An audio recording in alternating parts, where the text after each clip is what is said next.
Welcome to HTV. మనం ఒక పుణ్యక్షేత్రానికి వెళ్ళాలంటే ఊర్లు దాటి వెళితేనో రాష్ట్రాలు దాటి వెళితేనో అది పుణ్యక్షేత్రం కాదు. మనం మనసు పెట్టి వెతకాలే కానీ మన చుట్టుపక్కలే మహిమ కలిగిన దేవాలయాలు చాలా ఉన్నాయి. ఈరోజు ప్రకాశం జిల్లా నర్సింగోలు గ్రామంలోని శ్రీ రామలింగేశ్వర స్వామి మరియు శనేశ్వర స్వామి కొలువై ఉన్న దేవాలయంలో మనం ఈరోజు ఉన్నాము. నిత్యము మనం ఎన్నో సమస్యలతో సతమతమైపోతూ ఉంటాం. అలాంటి సమస్యల నుంచి బయటికి రావడం కోసం కాలసర్పదోష పూజలు మరియు రాహుకేతువుకు సంబంధించిన పూజలు ఈ దేవాలయంలో చాలా నిష్టగా నియమాలతోటి జరుగుతాయి. ఈ దేవాలయానికి ఇంత ప్రాముఖ్యత ఎందుకు వచ్చిందంటే అగస్త్యమునిచే ప్రతిష్ఠించబడిన ఒక దివ్య క్షేత్రం కాబట్టి. అందుకనే వేల మంది భక్తులు ఇక్కడికి రాహుకేతువు పూజలు చేయించుకోవడం కోసం వస్తూ ఉంటారు. ఇంతటి గొప్ప చరిత్ర కలిగిన ఈ దేవాలయాన్ని చూద్దాం రండి.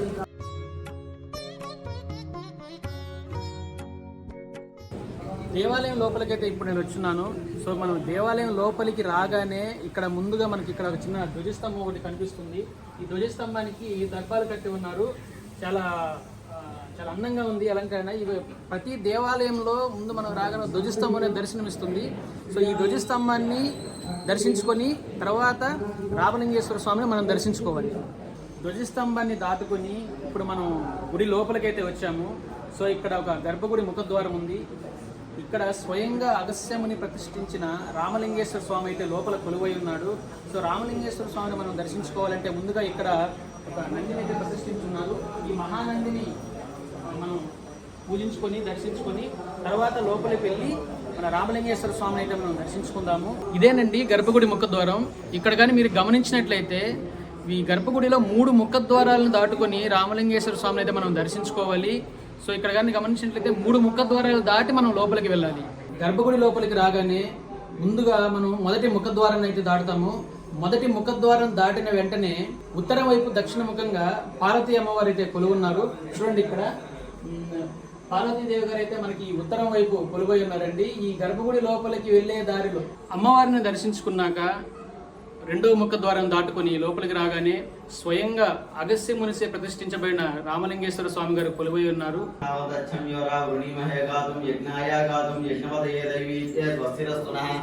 ఒక పెద్ద పూజా మందిరం అయితే ఉంటుందండి. ఇక్కడికి వచ్చిన భక్తులు వాళ్ళ శని దోషాలు పోవడం కోసం, రాహుకేతు పూజ కోసం ఇక్కడ అందరూ కూర్చొని పంతులు గారు చెప్పినట్టు కొన్ని మంత్రాలు ఉచ్చరిస్తూ సో వారి దోషాలను పోగొట్టుకునే ఉన్నారు ఇక్కడ.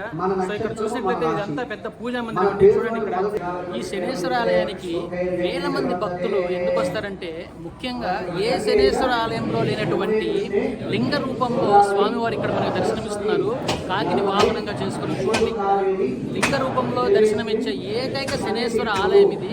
ముందు కాకి వాహనంగా ఉంది. చూడండి, ఇక్కడ కాకి మెడలో రుద్రాక్షలు అయితే ఉన్నాయి. సో దాని వెనకే స్వామివారు లింగ రూపంలో దర్శనమిస్తూ ఉన్నారు. చూడండి, చాలా అరుదైన దర్శనము. మనం ముఖ్యంగా ఇక్కడ మన శనీశ్వరుడు లింగ రూపంలోకి దర్శనమిస్తున్నాడు. సో ఇక్కడికి భక్తులు వచ్చి స్వయంగా వారి చేతులతోనే తైలాభిషేకం అయితే స్వామివారికి చేస్తున్నారు. ఇక్కడ చూడండి, లింగ రూపంలో ఉన్న శనీశ్వర స్వామికి భక్తులైతే ఇక్కడికి వచ్చి తైల రూపంలో అయితే అభిషేకం అయితే చేస్తున్నారు. లోపల శ్రీరామలింగేశ్వర స్వామిని దర్శించుకున్న తర్వాత బయటికి రాగానే దక్షిణ ముఖద్వారానికి ఒక ప్రత్యేకమైన అలంకరణ అయితే ఉంది. ఇది మునులు ప్రతిష్ఠించిన దేవాలయం కాబట్టి ఇక అలంకరణ కూడా చాలా ప్రత్యేకంగా ఉంటుంది. ఇక్కడ చూస్తే రుద్రాక్షలతో ఈ దక్షిణ ముఖద్వారాన్ని రుద్రాక్షలతో అయితే అలంకరించి ఉన్నారు. ఇక్కడ చూస్తే ఒక్కసారిగా ఆ పరమశివుడిని మనం ధ్యానించుకున్నట్లుగానే ఇక్కడ ఉంటుంది. ఈ రుద్రాక్ష ముఖద్వారం పక్కనే ఒక హోమగుండం ఉంది. వెనక చూస్తున్నారు కదా భక్తులు, రాహుకేతు పూజకు సంబంధించిన హోమగుండంలో కొన్ని మంత్రోచ్చరణతోటి తైలాన్ని పోస్తూ ఉన్నారు. చూస్తున్నారు కదా ఇక్కడ భక్తులు వెనుకున్నారండి.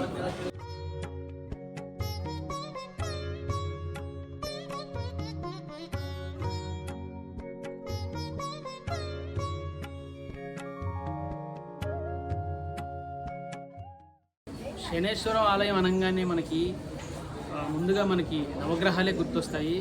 సో ఈ ఆలయంలో ఈ నవగ్రహాల చుట్టూ భక్తులు తిరుగుతున్నారు. చూడండి, భక్తులు ఈ నవగ్రహాల చుట్టూ తిరిగి వాళ్ళకున్న సకల దోషాలన్నీ పోగొట్టుకుంటారు. ఇక్కడ ఉన్న నవగ్రహాలకి అంత శక్తి ఉంది. ఈ ఆలయంలో రాహుకేతు పూజలు అయిపోయిన తర్వాత అంగారక సుబ్రహ్మణ్యేశ్వర స్వామి వారికి ఇక్కడికి వచ్చిన ప్రతి ఒక్క భక్తులు పాలాభిషేకం చేస్తారు. చూడండి, ఇక్కడ అంగారక సుబ్రహ్మణ్య స్వామికి వచ్చిన భక్తులు పాలాభిషేకం అనేది చేస్తున్నారు. ఇక్కడ పాలాభిషేకం చేయడం వల్ల సకల దోషాలన్నీ తొలగించబడతాయని ఈ ఆలయ చరిత్ర చెప్తుంది.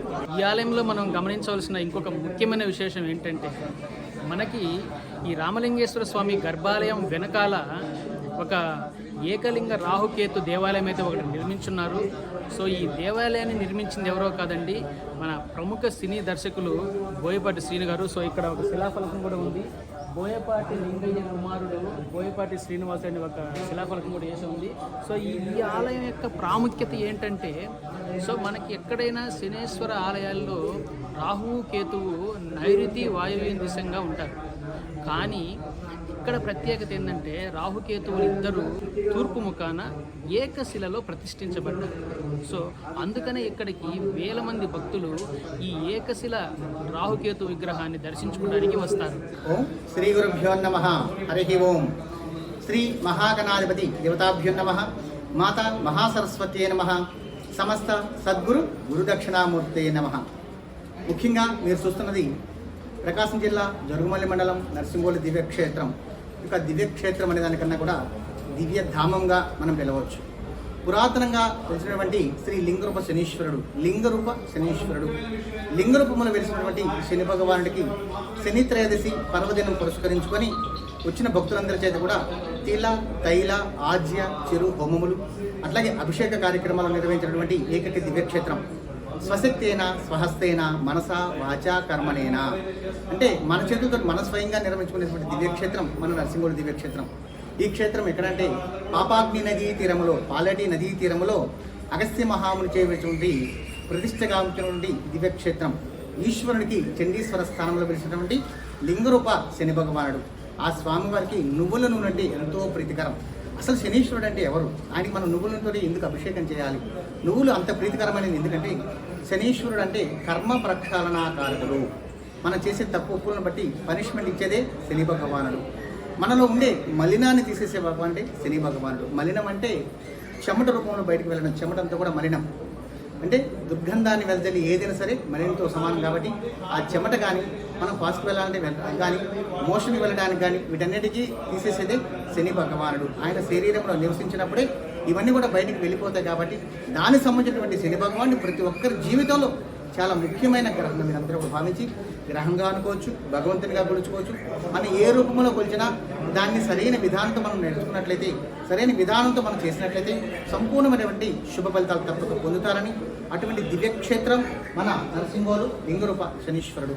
ఆ స్వామివారికి ప్రతి శనివారం తైలాభిషేక కార్యక్రమాలు ముందుగా గణపతి పూజతో ప్రారంభం చేసి తదుపరి తైలాభిషేకం, తదుపరి హోమము అట్లాగే తిలదానములు నిర్వహిస్తూ ప్రతి ఒక్కరి యొక్క మనోవాంఛ నెరవేర్చుటకు కొలువైనటువంటి శనీశ్వరుడి కృప మీ అందరికీ కూడా లభించాలని. శనీశ్వరుడి నువ్వుల నుండి ఎంతో ప్రాశస్త్యమైనది. చాలామంది నువ్వులంటే భయపడుతూ ఉంటారు, కానీ ఇప్పుడు శాస్త్ర ప్రకారం మనం గమనించే సైన్స్ ప్రకారం కూడా మనం గమనిస్తే ఎక్కడ నొప్పులు కానుంటే కొంచెం నువ్వుల నూనె రాయండి, మర్దనం చేయండి, తగ్గిపోతుంది అని చెప్పుకుంటారు. మనం కేరళ వైద్యానికి వెళ్ళినప్పుడు మీరు గమనిస్తూ ఉండండి. కేరళ వైద్యంలో కూడా ఒక్కొక్క డ్రాపు నుదుటి మీద పడే విధంగా పెడతారు. అంటే నూనెకి అంత శక్తి ఉంది. అంతేకాకుండా ఒక ఆడపిల్ల రజస్వలైన సమయంలో కూడా నువ్వులు చిమ్ములు పెడుతూ ఉంటారు. వీటన్నిటికన్నా కూడా ముఖ్యమైనది ఒక పండగ సమయం.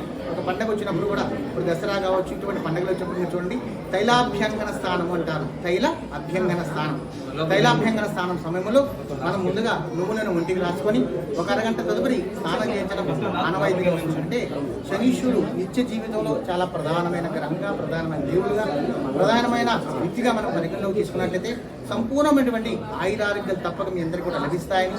ఇక దివ్యక్షేత్రం ఇందాక చూసారు మీరు, అక్కడ సంకల్పం, గణపతి పూజ, ఇప్పుడు చూస్తున్నారు స్వామివారి జరుగుతున్నటువంటి తైలాభిషేకం. చూశారు కదండి, శని త్రయోదశి ఈ రోజుకి ఎంత ప్రత్యేకత ఉందంటే, శని త్రయోదశి అనేది సంవత్సరంలో అరుదుగా ఒకసారే వస్తుంది, ఒక్కొక్కసారి 2 సార్లు 3 సార్లు కూడా వస్తుంది. సో అలాంటి ఒక ముఖ్యమైన రోజున మీ హెచ్టీవీ నర్సింగోలు గ్రామంలో ఉన్నటువంటి ఈ శనేశ్వర ఆలయంలో అన్ని పూజలు, విశిష్టమైన పూజలు, రాహుకేతు పూజలు కానీ, కాలసర్పదోష పూజలు కానీ, వీటన్నిటికి సంబంధించి దగ్గరుండి మీ కళ్ళకు కట్టినట్టుగా ఈరోజు మేము అన్నీ చూపించాము. సో ఇలాంటి మహిమ కలిగిన ఎన్నో దేవాలయాలని మీ ముందుకు తీసుకుని వచ్చే ప్రయత్నం అయితే మేము చేస్తూ ఉన్నాము.